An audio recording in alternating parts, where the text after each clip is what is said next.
Hello and welcome to the Feck It Fun, Fabulous and Free Eating Disorder Recovery podcast. I'm Helly and I'm here to provide regular bursts of information and inspiration, some neuroscience applicable to eating disorder recovery, perhaps a few rants, but otherwise lots of positivity with a bit of a feck it attitude, some fun and a sprinkling of fabulousness to help everyone find freedom in recovery. Hello, welcome to another episode of the Feck It Fun, Fabulous and Free Eating Disorder Recovery podcast. As you probably already know, I'm Helly and I talk about eating disorders and how to overcome them. So if you're new to this podcast series, then welcome. And if you're an already avid listener, then welcome back and thank you for listening. So let's jump straight into the episode today then. And today's episode is about whether eating disorders can be considered a choice. So if you already know about my work and you've listened to my podcast episodes before, or you've read my blog or even read my books, then one thing you will know is that I now consider eating disorders to be a form of addiction and an addiction to energy deficit. And one thing that led me down the rabbit hole of exploring the concept of whether restrictive eating disorders are a form of addiction and took me to the conclusion that they very much are a brain-based addiction to the state of energy deficit, leading me to write my two books, the first being called Addicted to Energy Deficit and the second book being called Aiming for Overshoot. So the thing that led me to explore the concept of eating disorders being an addiction was a conversation with a client. And that client had been told by a health professional that developing an eating disorder was not a choice, but to recover or not recover very much was a choice. And I'd heard this statement before from others, but something about it on this occasion made me reflect on it a bit more deeply. And that led me into exploring addiction territory, because the same concept and the same statement is often made about other forms of addiction. So in this episode, I'm going to use some of the information that's included in the book Addicted to Energy Deficit to explore whether eating disorders or even other forms of addiction are actually a choice in the first instance, and then how much of a choice there really is in whether you successfully overcome one or not. When you have an eating disorder, these conversations about choice in relation to the addiction and the eating disorder compulsions and behaviours can trigger a range of negative emotions, including feelings of shame, weakness, or low self-worth. And of course, any negative emotions can make eating disorders more powerful, as the eating disorder has become a way to manage difficult feelings.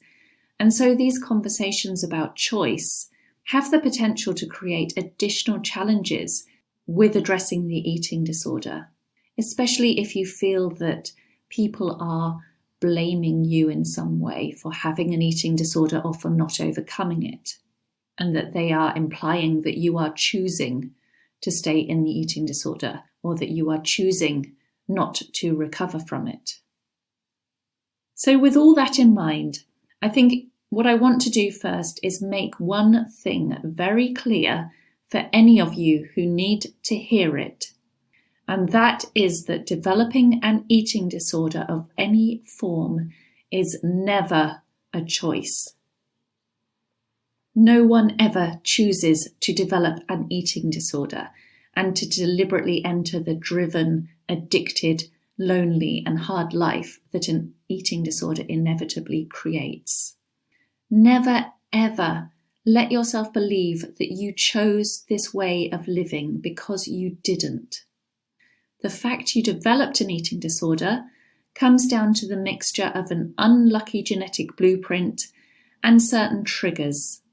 And those triggers, as I've also explored in the books, can be entering an initial state of energy deficit, with or without some form of life stress, And those triggers then kicked those genes into life so that they manifested as the restrictive eating disorder that you have today. And you didn't choose any of that. If you made any conscious choices when the eating disorder started, it might have been something like to embark on an innocent diet, or as in my case, it was to take on an innocent exercise kick. Or it might be that the choice was inflicted on you by well-meaning parents or professionals, encouraging you to lose weight for your health, in inverted commas. And when you did so, you had no insight into what the consequences would be. You couldn't have predicted the energy deficit created by the harmless diet would lead you into a dangerous and life-limiting eating disorder. So very much, you did not choose to develop an eating disorder. I think we can all be agreed on that. Nobody chooses an eating disorder. But what about choice then with overcoming an eating disorder? How much choice is there in that? Now, as I said earlier, an eating disorder becomes a powerful way to soothe pain. Even after the initial attraction that was once present to the behaviours, such as restrictive eating and exercising and losing that first bit of weight, that is attractive in the first instance. It does give you that feeling of high reward, which is then what makes it so addictive.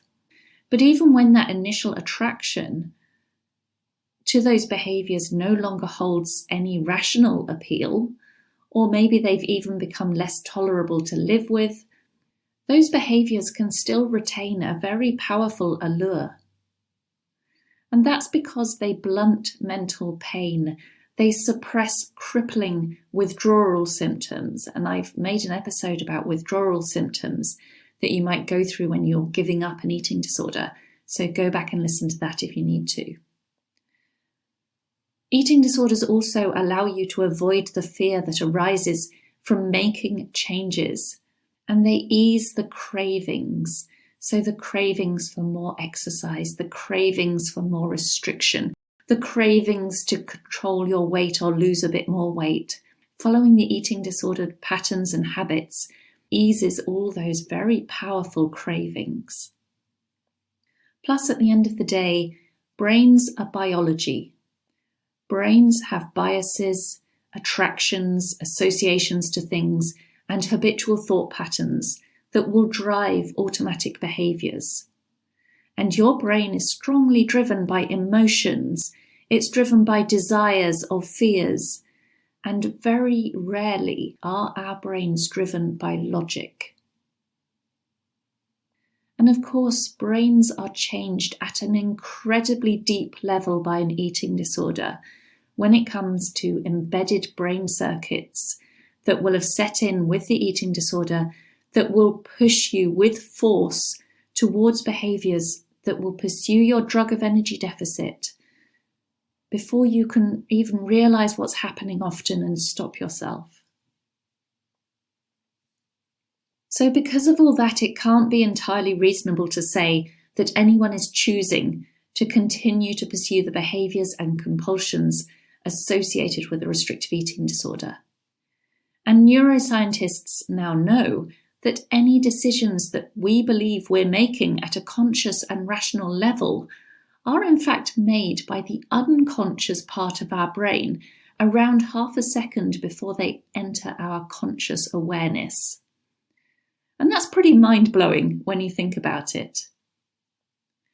So with that in mind, everybody, even the most self-controlled and non-addicted people out there, everybody has a lot less deliberate agency over their actions than anyone can believe true of themselves.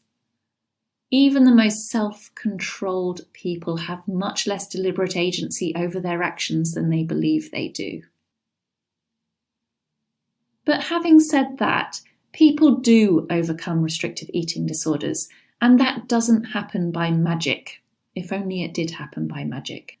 Choice and self-control are key factors in how effectively someone does overcome an eating disorder or not. So we can't say that there's no element of choice involved when it comes to overcoming eating disorders or any other form of addiction. And with other forms of addiction, research has also found that when people are allowed to believe that things they really want from their future, beyond the addictive disorder, are possible for them to achieve, then those incentives, that dream life they might be holding in their mind's eye, if they have the incentive that that life could be possible for them, then that can be a key factor in choosing then to stop the pursuit of their addictive drug. And of course, that addicted drug could be an ingested drug, or it can be a behaviour or something like an eating disorder. So for many, the ability to choose to stop and to find the strength to make that choice depends on them actually having very meaningful reasons to do so.